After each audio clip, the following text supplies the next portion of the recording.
नमस्कार सबैजनालाई।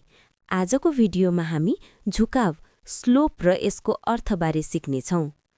अब मानौँ हामीलाई एउटा रेखाखण्ड दिइएको छ, तर कुनै पनि निर्देशाङ्क दिइएका छैनन्।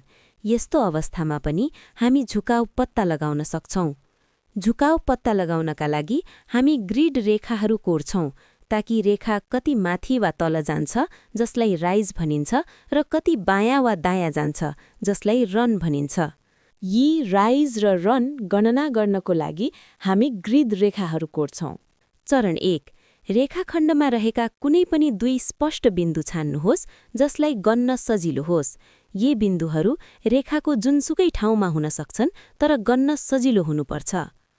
चरण 2, ती दुई बिन्दुहरू बीचको रन गर्नुहोस्। यसले रेखा कति एकाइ दायाँ वा बायाँ सरेको छ भन्ने जनाउँछ।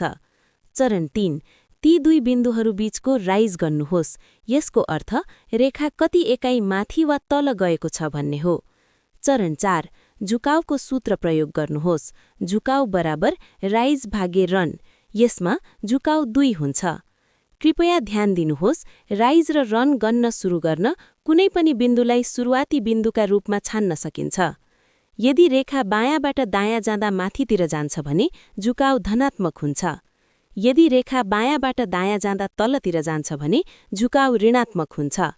अब यदि निर्देशाङ्क दिइएका छन् भने त्यस अवस्थामा रेखाको झुकाव m बराबर y2 - y1 divided by x2 - x1 हुन्छ।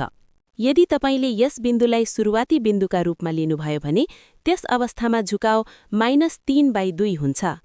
यदि तपाईले यस बिन्दुलाई सुरुवाती बिन्दुका रूपमा लिनुभयो भने त्यस अवस्थामा पनि रेखाको झुकाव -3/2 हुन्छ।